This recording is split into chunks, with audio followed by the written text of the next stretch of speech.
Captain Jin-Ho Park stood on the bridge of the Earth exploratory vessel Dauntless, his eyes fixed on the main screen. The alien ship hung in the darkness of space like a giant silver leaf, beautiful and strange. "Are you sure they can understand us?" Jin-Ho asked his communications officer. "Yes, Captain. Their translation system seems very advanced," replied the young officer. Jin-Ho took a deep breath. This moment would go down in human history, the first official meeting between humanity and an alien civilization. "This is Captain Jin-Ho Park of the Earth exploratory vessel Dauntless. We come in peace and friendship," he said, his voice steady despite his racing heart. After a few seconds, the screen flickered. A tall, thin alien with pale blue skin and large, dark eyes appeared. Its head was hairless and somewhat elongated. "Greetings, humans of Earth. I am Nex Vora, ambassador of the Vesperian Alliance. We have been watching your world for some time. We welcome you to the greater galactic community." That was 6 months ago. Now, Commander Sungmin Lee sat in a large meeting room on the Vesperian Alliance's diplomatic station orbiting Jupiter. Across from him, 3 different alien species discussed trade routes and technology exchanges. The room had high ceilings to accommodate the tallest aliens, who stood nearly 3 meters high. "We are very interested in your fusion technology," said Sungmin. "In exchange, we could offer improved farming methods for your colony worlds." The lead alien, a Vesperian named Tolvex, nodded his long head. "This seems fair.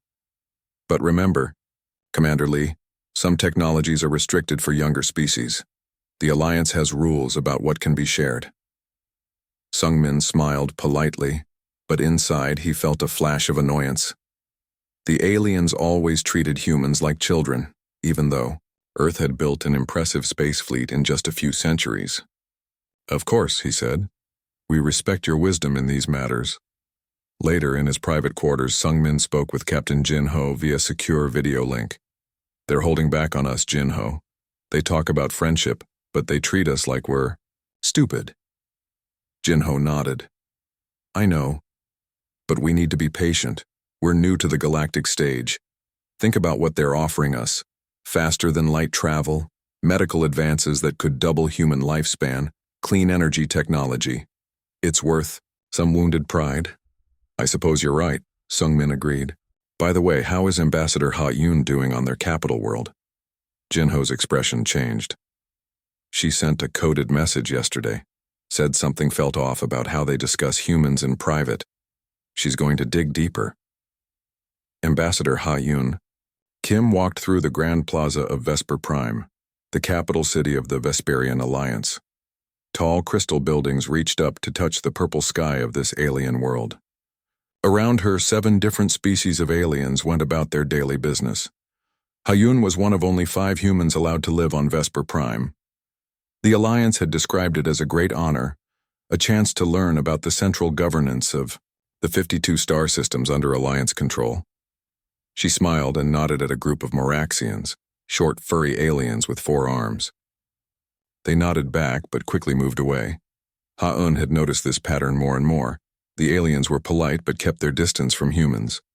Her guide and assistant, a Vesperian named Erelon, approached. "Ambassador Kim, the High Council. Meeting will begin soon.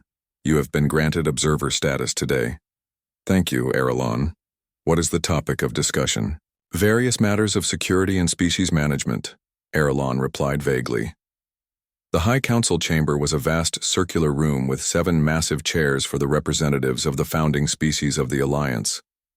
Smaller seats ringed the outer edge for observers and minor species representatives. Ha-Yun took her assigned seat as the council members entered.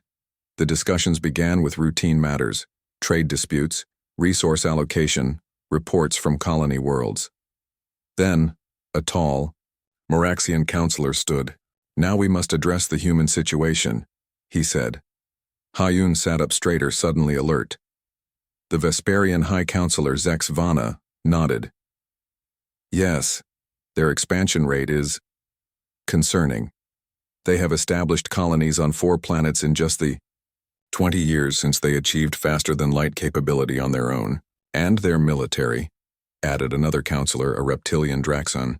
They convert civilian ships to military use with alarming speed. Their history is filled with warfare, said the Moraxian. They advanced from primitive flight to nuclear weapons in less than 50 years. No other known species developed technology so quickly, or with such focus on weaponry. Ha-Yun frowned. This didn't sound like friendly discussion between allies. Zexvana's voice lowered. The containment protocols are in place. We continue to restrict technology transfers that would enhance their military capability. The observation posts around their home system report all ship movements. Ha-Yun felt cold. Containment? Observation posts? These were not terms used between friends or allies. Later that evening, Ha-Yun sat in her private apartment, thinking about what she had heard. The Alliance wasn't treating Earth as an equal partner. They saw humans as a potential threat to be managed and controlled. She decided to learn more. Using her diplomatic access codes, Ha-Yun entered the Alliance's public archives. Most information was available to all citizens, but certain historical records were restricted. Using a small device given to her by Earth intelligence before her mission, she bypassed the security protocols on one particular database: species management protocols. What she found chilled her to the bone. The Alliance had encountered other, aggressive species before. Each time they followed the same pattern: initial friendly contact, technology exchange with hidden restrictions, careful monitoring, and then, if the species was deemed too dangerous or expanded too quickly, pacification. The most recent pacification had occurred 300 years ago. An entire species, the Krell, had been reduced from billions of individuals to a few thousand living on a single reservation world. Their crime? Developing military technology too quickly and refusing Alliance restrictions on their expansion. Ha-Yun quickly downloaded as much data as she could. With growing horror, she found a recently created file labeled Human Pacification Scenarios. It contained detailed plans for a first strike against Earth and all human colonies, with projected casualty figures in the billions. The file had been updated yesterday. With shaking hands, Ha-Yun composed a highly encrypted message to Earth Command. As she prepared to send it through her secure channel, a soft chime announced a visitor at her door. "Ambassador Kim? It's Erelon. There's an urgent matter we need to discuss." Ha-Yun quickly hid the data device. "Just a moment," she called, trying to keep her voice steady. She opened the door to find Erelon standing there, but the Vesperian's usually friendly expression was gone. "Ambassador," Erelon said quietly, "I must inform you that your access to the council chambers has been revoked." "Why?" Ha-Yun asked, her mouth suddenly dry. "Security concerns. Nothing to worry about." Erelon's large eyes studied her face. "Have you been accessing the archives recently, Ambassador?" Ha-Yun forced a smile. "Just learning more about your wonderful history." Erelon nodded slowly. "I see. Well, rest well, Ambassador. Tomorrow will be an important day." After Erelon left, Ha-Yun sent her message to Earth with the highest priority marker. Then she began planning how to get off this planet before it was too late. Across the void of space, on Earth, military leaders would soon be reading her warning. Alliance. Plans genocide against humanity. Attack imminent, prepare. 5 years had passed since the fall of Earth. The Vesperian Alliance believed they had won. Their official reports claimed that humanity had been successfully pacified. They said only a few thousand humans remained alive, scattered in small groups across space without technology or the means to rebuild. They were wrong. Deep within the Veil Nebula, hidden by thick clouds of dust and radiation, humanity had found a new home. 7 star systems connected by secret faster-than-light routes had become the refuge for over 30 million human survivors. Here they built their strength in complete secrecy. General Minki stood on the observation deck of Hidden Base 1, looking out at the shipyard below. Once a high-ranking officer in Earth's Space Force, Minki now led humanity's military rebuilding efforts. He was in his 60s with a stern face marked by deep wrinkles and a long scar across his right cheek. Below him, workers swarmed over the frame of a massive ship.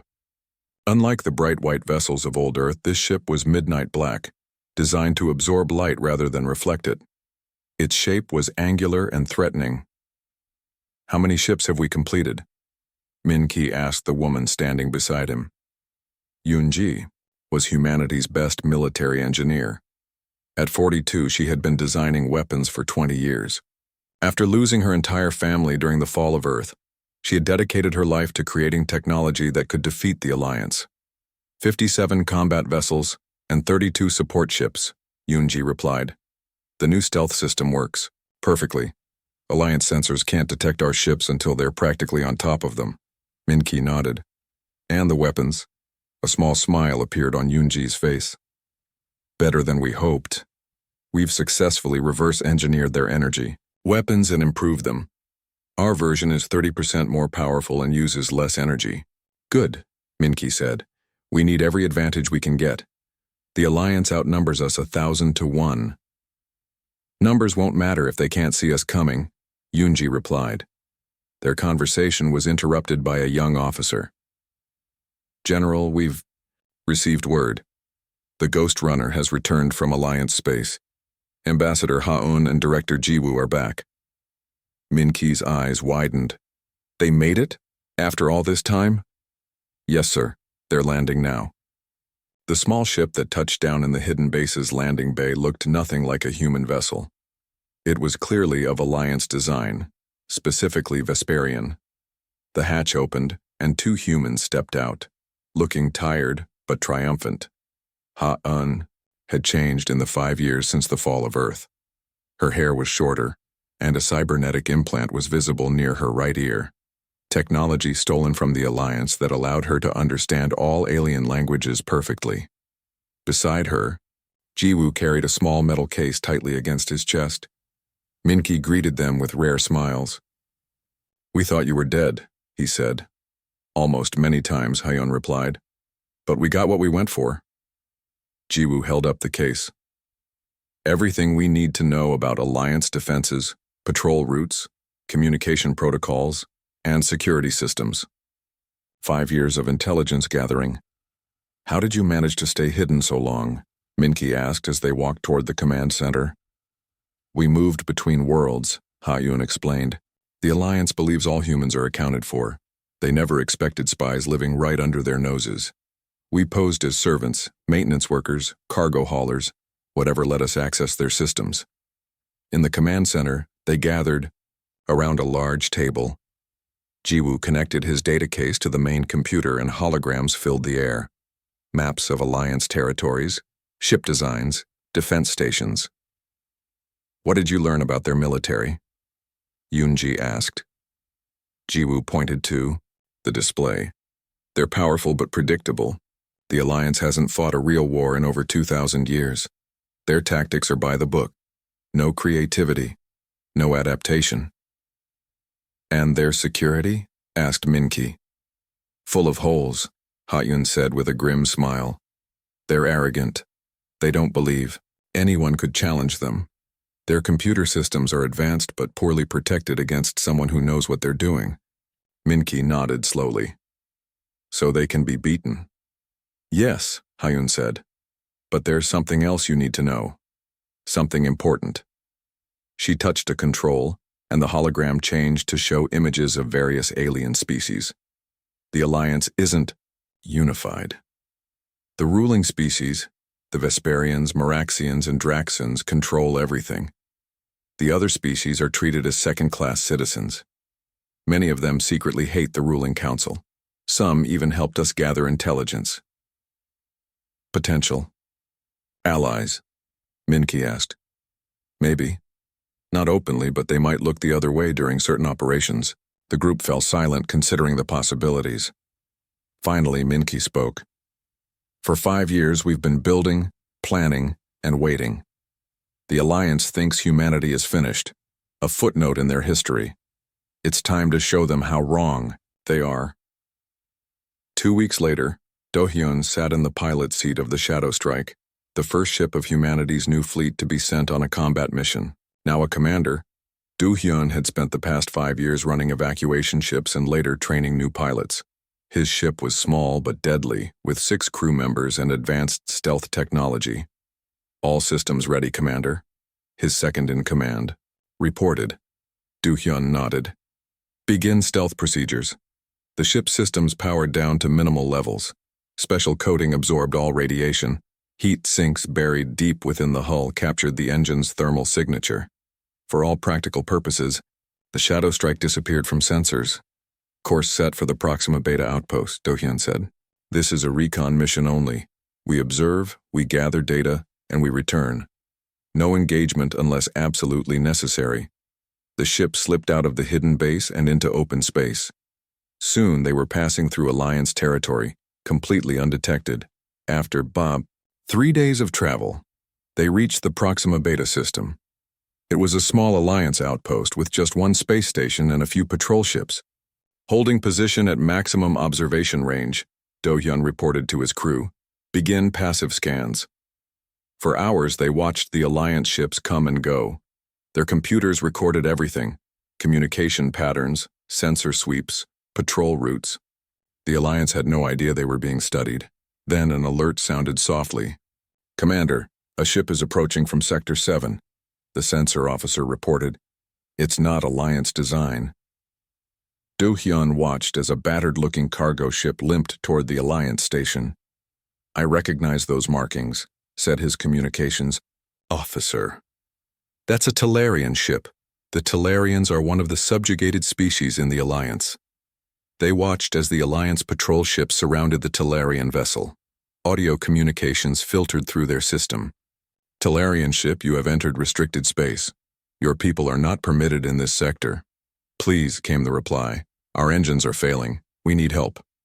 Return to your designated trade routes immediately, but will drift into the asteroid field. We have children aboard. The Alliance patrol ship circled once, then left, abandoning the damaged vessel. Do-hyun's crew looked at him. Though their mission was only to observe, they couldn't just watch innocent people die. Prep for engine restart, Do-hyun ordered. We're going to help them. Sir, our orders. I know our orders. But we're still human. That's why we're fighting this war. The shadow strike powered up and moved toward the stranded ship. The shocked Talarians couldn't believe their eyes when humans, a species they thought extinct, appeared on their communication screen offering help. As Do-hyun's crew repaired the Talarian ship, he spoke with their captain. Tell no one you saw. Us, Do-hyun said. But remember this. Humanity isn't gone, and we haven't forgotten what the Alliance did to us. When the repairs were complete, the shadow strike disappeared back into the darkness of space. But word would spread quietly among the subjugated species. The humans were alive, and they were different from the Alliance. They helped those in need. Back at the hidden base, Min-ki looked out at the growing fleet of black ships. The hunted will now become the hunters, he said quietly, and the galaxy will never be the same. The Vesperian Alliance High Council meeting room was filled with worried faces. Admiral Zex Mora, the military leader of the Alliance forces, stood before the council members, his blue skin pale with stress. Another outpost has gone silent, he reported. That makes 7 in the past month. High Counselor Tolvex leaned forward. What happened this time? The same as the others. All communications stopped suddenly. When our ships arrived to investigate, they found the outpost destroyed. No survivors, no witnesses, no warning signals sent. Could it be a natural disaster? A system failure? Asked another counselor. Admiral Zex Mora shook his head. No. This was an attack. The damage patterns show weapons fire, but our sensors detected no ships entering or leaving the area. Who could do this? Tolvex demanded. Who has the technology to hide from our sensors? No one said the word that was on everyone's mind. It was impossible. The humans had been defeated 5 years ago. They were gone, reduced to a few scattered survivors without technology or resources. But deep down, they all feared the same thing. The humans had returned. Admiral Tae-ho Kim stood on the bridge of his flagship, the Vengeance. Once believed dead after the fall of Earth, Tae-ho had in fact escaped with a small group of ships. Now he commanded humanity's first attack fleet. The Vengeance was the largest and most powerful ship humans had ever built. 4 kilometers long, armed with weapons reversed engineered from Alliance technology and improved by human engineers, it was a vessel designed for one purpose: destruction. "All ships report ready, Admiral," said his second-in-command. Tejo nodded. "Begin the operation." The Vengeance and its escort of 20 smaller ships moved silently through space, completely hidden by their advanced stealth technology. Their target, the largest Alliance shipyard in the sector. For weeks they had been striking smaller targets, testing their weapons and tactics while spreading fear throughout Alliance territory. But this would be their first major attack. "Enemy, shipyard in visual range," reported the sensor officer. Tejo looked at the massive structure appearing on the main screen. Dozens of Alliance warships were docked there, with thousands of workers moving between them. The shipyard had minimal defenses. It was deep in Alliance territory, considered completely safe. "They still don't know we're here," Tejo said quietly. "Weapons status?" "All weapons charged and locked on primary targets." Tejo took a deep breath. He thought of Earth, of the billions who had died when the Alliance attacked without warning. His hand didn't shake as he gave the order. "Fire." The Vengeance dropped its stealth field for a split second as it unleashed its full arsenal. Beams of energy more powerful than anything the Alliance had ever built, cut through the shipyard's outer structures. Missiles streaked toward the docked warships. The Alliance personnel had no time to react. By the time alarms began to sound, half the shipyard was already destroyed. "Enemy is returning fire," reported the tactical officer. "Minimal damage to our shields." "Continue the attack," Tejo ordered. "Target their communication arrays first, then their power cores." The battle, if it could be called that, was over in minutes. The shipyard, once the pride of the Alliance fleet, was reduced to floating debris. 27 Alliance warships were destroyed before they could even power up their engines. "Admiral, enemy reinforcements will arrive in approximately 10 minutes. Tejo nodded. "Our work here is done. Return to stealth mode. Set course for Rendezvous Point Delta." The Vengeance and its escorts disappeared from Alliance sensors as quickly as they had appeared, leaving behind only destruction and fear. On the Alliance, capital world of Vesper Prime, Director Hyun Kim coordinated humanity's intelligence operations. Her office was deep underground in the human hidden base, filled with screens showing information from agents throughout Alliance territory. The attack on the shipyard was a complete success, she told the holographic image of General Min-ki. "No human casualties. Alliance forces are in chaos." Min-ki nodded, his stern face showing rare satisfaction. "And the psychological impact?" Hyun smiled. "Even better than we hoped. We've intercepted thousands of Alliance communications. They're terrified. Some are calling us the ghosts of humanity. Others are using the term human vengeance spirits." "Good," Min-ki said. "Fear will multiply our effectiveness. What about our next operations?" "Commander Do-hyun's ghost teams are in position.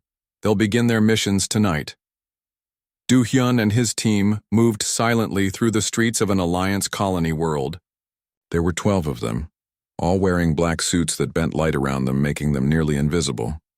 "Security patrol approaching," whispered his team member through their secure communication system. They pressed against a wall as 3 Alliance security officers walked past, completely unaware of the humans hiding just meters away. "Remember the plan," Do-hyun said once the patrol had passed. "Plant the devices at the power station, the communication center, and the military command post. Set them to activate simultaneously in 6 hours after we're gone." The team split into 3 groups, each heading toward their targets. Do-hyun led his group to the colony's military command post, a 4-story building in the center of the city. Using access codes stolen by Hyun's spy network, they entered the building without triggering any alarms. The night shift workers, mostly Vesperians and Draxans, worked at their stations oblivious to the humans moving among them. Do-hyun placed small devices at key points throughout the building, not bombs, but advanced computer viruses that would Shut down all systems and display a single message on every screen. 2 hours later, the team regrouped at their hidden ship outside the city. All devices planted, reported the team leaders. Good work, Do-hyun said. Let's go home. Their ship lifted off silently, its stealth systems ensuring no one detected their departure. 6 hours later, as they traveled safely through hyperspace, chaos erupted on the colony world they had visited. Every power station failed. Communication systems went dead. Military computers shut down. And on every screen in every home, office, and military installation, the same message appeared in human language we remember. The Alliance High Council called an emergency meeting. For the first time in their long history, genuine fear filled the council chamber. "This cannot continue," shouted a Maraxian counselor. "In the past month, we have lost 3 shipyards, 7 outposts, and 4 supply convoys. Our colony on Proxima Delta is still without power after the attack 3 days ago." Admiral Zex Mora stood before them, looking defeated. "We have increased patrols in all sectors. We have upgraded our sensor arrays. But we still cannot detect their ships until they open fire, and by then it's too late." "How is this possible?" demanded Tolvex. "We destroyed their homeworld. We hunted down their colonies. They were primitives compared to us." An intelligence officer stepped forward. Nervously, "High Counselor, we have analyzed the attack patterns. The humans are using our own technology against us, but they've improved it. Their stealth systems are better than ours. Their weapons are more powerful. They seem to know our patrol routes, our access codes, our defense protocols." Silence fell over the council chamber as the implications sank in. Then a Draxan counselor spoke the words they had all been thinking. "We didn't defeat them. We just made them angry." Outside the council chamber, citizens of the Alliance capital world looked up at the night sky with new fear. Somewhere out there, the humans were watching, waiting, planning their next attack. The hunters had become the hunted, and the nightmare was only beginning. 3 years had passed since first contact with the Vesperian Alliance. Earth had grown stronger with the limited technology the aliens had shared. New colonies had been built. Ships traveled faster than ever before. Most humans believed they were entering a golden age of peace and progress. They were wrong. Admiral Tae-ho Kim stood on the bridge of the EDF Defender, Earth's largest warship. He was a tall man with gray hair and serious eyes. His ship orbited Earth as part of the planet's defense network. "Admiral, we're detecting unusual activity at the edge of the solar system," said his sensor officer. Tae-ho frowned. "What kind of activity?" "Energy readings, sir. Very faint, but they're appearing in multiple locations." Before Tae-ho could respond, alarms blared across the bridge. The main screen lit up with emergency signals. "Sir, hundreds of ships just appeared. They're everywhere." Tae-ho watched in horror as the sensor map filled with red dots. Alliance warships had emerged from faster-than-light travel all around Earth's solar system. Thousands of them. "Battle stations. Alert all Earth forces. This is not a drill," Tae-ho shouted, but it was already too late. Lieutenant Do-hyun Kim, Admiral Tae-ho's son, was piloting a transport ship near the moon colony when the attack began. Do-hyun was young, only 26 years old, but he was one of Earth's best pilots. "Lieutenant, Kim, return to Earth immediately," came the order through his communication system. "We're under attack." Do-hyun turned his ship and saw the impossible. Alliance warships appeared in the sky above Earth like angry stars. Green beams of energy cut through Earth's orbital defenses. "This can't be happening," he whispered. His ship's radio filled with desperate calls for help from all over the solar system. Earth's military was fighting back, but they were completely outnumbered. Do-hyun received new orders. "All available ships, help evacuate civilians. Get as many people off planet as possible." He turned his transport toward Earth. If the planet was being attacked, his duty was clear. He would save as many lives as he could. Ambassador Hyun Kim had been hiding on Vesper Prime for 3 years. After discovering the Alliance's plans to attack Earth, she had gone into hiding with the help of Ji-woo, a human cultural attaché who had alien friends who disagreed with their government's plans. Today, Ha-Un and Jiwoo sat in a small room, in the home of Keltor, a Vesperian who secretly opposed the war against humans. Keltor entered the room, his blue face showing signs of distress. "It has begun," he said quietly. "The Alliance fleet has attacked your homeworld and all your colonies. They are calling it the pacification of humanity." Ha-Yun covered her mouth with her hand. Despite years of warning Earth about the coming attack, the horror of it actually happening was overwhelming. "How bad is it?" Jiwoo asked, his voice shaking. "Very bad," Keltor replied. "Your defenses are fighting bravely, but the Alliance committed almost their entire fleet. They want this over quickly." Ha-Yun stood up, her hands clenched into fists. "We need to find a way to help Earth. There must be something we can do from here." Keltor nodded. "There is. The Alliance military plans are stored in the Central Command building. If we could access them, you could warn your people about the next phase of attacks." "That building is heavily guarded," Jiwoo said. "Yes, but I have access," Keltor replied. "I work in communications there. I can get you in, but it will be very dangerous." Ha-Yun looked at Jiwoo, then back at Keltor. "We have to try. Our people are dying." Back in Earth's orbit, Admiral Taeho's fleet was losing the battle. Half of Earth's defense ships were destroyed. The Alliance warships were now bombing the planet's surface, targeting military bases and major cities. "Sir, we can't hold them off much longer," said his second-in-command. Taeho stared at the tactical display. Earth was lost. They had no chance of winning this battle, but perhaps they could save some of humanity. "Send this order to all remaining ships. Cover the evacuation transports. Get as many civilians off-planet as possible. Head for the Alpha Centauri colony." "But sir, they'll follow us there." "I know," Taeho said grimly. "That's why most of our combat ships will stay here to buy time. I'm staying too. Admiral, that's an order. And send a message to my son. Tell him to get those people to safety.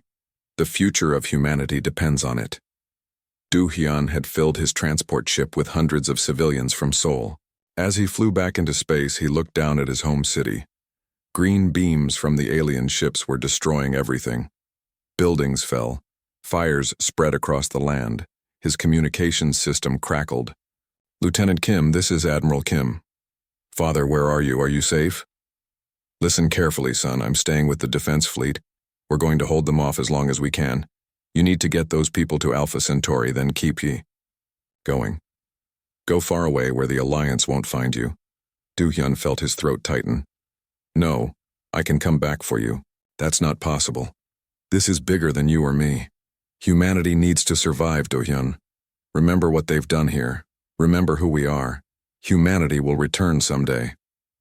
The transmission ended.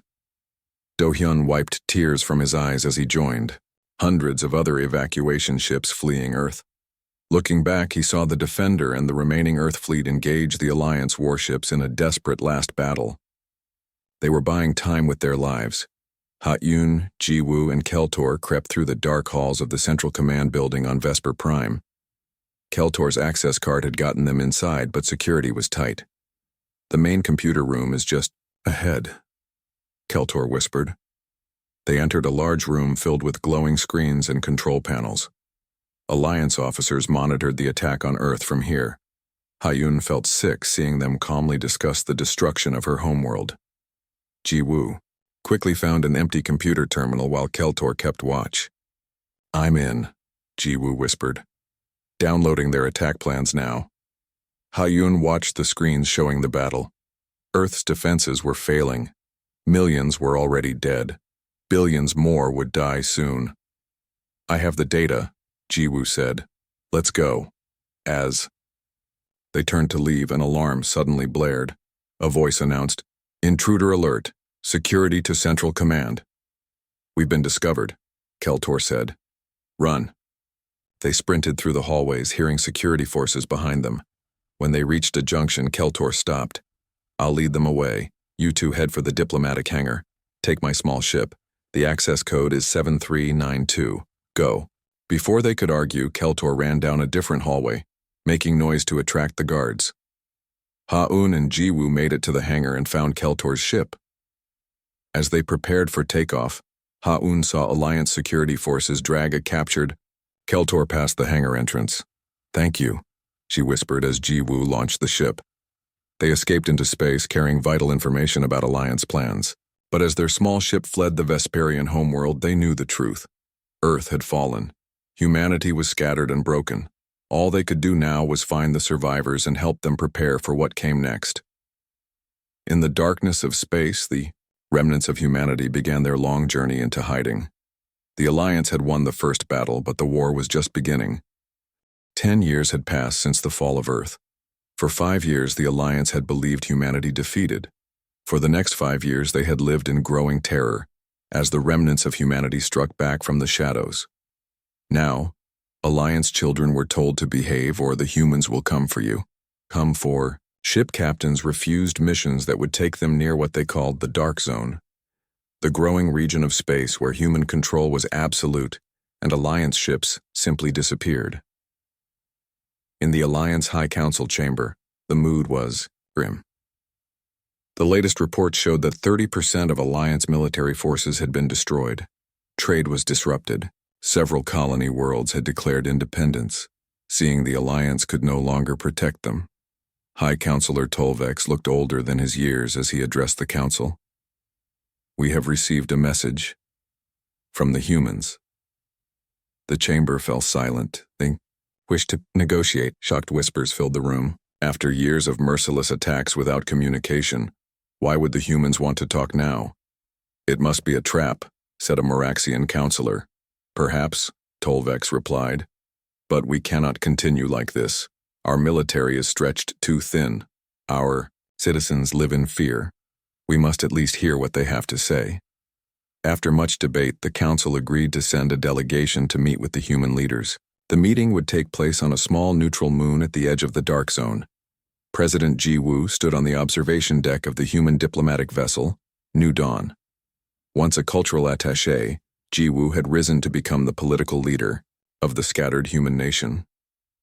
The years of hardship had turned his hair gray, but his eyes remained sharp and determined. Beside him stood the other members of humanity's leadership, General Min-Ki, Admiral Tai-Ho, and Director Ha-Yun. "They're here," Ha-Un said, pointing to a small Alliance ship approaching the moon. Ji-Woo nodded. "Begin landing procedures, let's get this over with." The meeting room was a simple structure built on the moon's surface. One half was controlled by humans, the other by the Alliance. A clear barrier separated the two sides, with communication systems allowing them to speak. The Alliance delegation entered first. High Counselor Tolvex, Admiral Zex Mora, and representatives from 5 other Alliance species. They looked nervous, their eyes darting around as if expecting an attack. Then the human delegation entered. Ji-Woo led them, followed by Min-Ki, Tai-Ho, and Ha-Yun. They walked with confidence, showing no fear. "Greetings," Ji-Woo said, his voice calm. "Thank you for agreeing to this meeting." Tolvex's voice was not as steady. "You requested these talks. What do you want?" Ji-Woo looked at the alien leader for a long moment. "Peace." The Alliance representatives looked at each other in confusion. They had expected demands, threats, perhaps even gloating. "Not this." "Peace?" Tolvex repeated. "After all you have done?" Ha-Un stepped forward, her eyes hard. "After all we have done? You attacked our homeworld without warning. You killed billions of our people. You tried to exterminate our entire species." "We thought you were dangerous," Admiral Zex Mora said. "Your history, your rapid development of weapons. So you decided to destroy us before we could become a threat," Tai-Ho said, his voice cold. "And in doing so, you created exactly what you feared." A heavy silence fell over the room. Finally, Tolvex spoke again. "What are your terms?" Ji-Woo activated a hologram, showing a map of the galaxy. First, recognition of human territory. A large section of space lit up, much larger than the Alliance had realized humans controlled. This is non-negotiable. Second, reparations for the attack on Earth and our colonies. Payment will be in technology, resources, and assistance in rebuilding our homeworld. Third, reform of the Alliance itself. No single species or group of species should have the power to order the extermination of another. All members must have equal voice. The Alliance delegation was shocked. They had expected demands for territory and reparations. But the third condition, interfering with the Alliance's internal structure, was unprecedented. You would dictate. How we govern ourselves, a Draxan representative asked angrily. Yes, Jiwoo said simply, because your current system led to genocide. It cannot be allowed to happen again, to any species. The talks continued for hours. Sometimes voices were raised. Old wounds were opened. But slowly, painfully, progress was made. During a break, Tolvex approached Ha-Yun privately. There is something I don't understand, the Vesperian said. You have us at your mercy. Your forces continue to grow while ours weaken. You could destroy us completely. Why offer peace now? Ha-Yun looked at him for a long moment. We became your nightmare to survive. We could continue being monsters, it would be easier. But the harder path is to remember what made us human in the first place. She paused, then continued. Don't mistake this for weakness. If you reject our terms, if you try to rebuild your forces to attack us again, we will finish what we started. The Alliance will cease to exist, and history will barely remember you. 1 month later, on the same neutral moon, the Concordat of New Earth was signed. The document formally ended the war between humanity and the Alliance, established new borders, and set forth the terms of reparations. Most surprisingly to the galaxy at large, it also created a path for humanity to eventually rejoin galactic society, not as subjects of the Alliance, but as equals in a new, more democratic intergalactic community. After the signing ceremony, Admiral Taeho and Commander Do-hyun stood together at a viewport, watching the Alliance ships depart. Do you think they understand what happened here today? Do-hyun asked his father. Not yet, Taeho replied. But they will learn what we've always known, that humanity's greatest strength isn't our capacity for violence, but our ability to come back from the edge of the abyss. We fight like demons when we must, but we can choose to be better. That's what truly terrifies them. Do-hyun nodded, then pointed to a small screen showing the latest images from Earth. The restoration project had begun. Green patches were appearing. On the healing planet, the first human settlers would return next year. We lost so much, Do-hyun said quietly. Yes, his father agreed. But we saved who we are. That's the victory that matters most. In the years that followed, a strange thing happened. The story of humanity spread throughout the galaxy. How they had been attacked, nearly destroyed, and then fought back with terrifying efficiency. How they had become the nightmare that stalked the darkness between stars. But also how, when victory was within their grasp, they had chosen a different path. Other species who had suffered under Alliance rule looked to humans with a mixture of fear and respect. Alliance members who had once viewed humans as dangerous primitives now studied human history, art, and philosophy, trying to understand this complex species. And when a new threat emerged from beyond the galaxy's edge, it was a combined fleet of human and Alliance ships that met it, former enemies now standing together. The attack on Earth had indeed created a nightmare. But in the end, that nightmare had forced the galaxy to change for the better. Humanity had been forged in fire, tempered by loss, and emerged stronger than anyone could have imagined. The war was over, and though the scars would never fully heal, both humanity and the galaxy could look toward a future brighter than their past.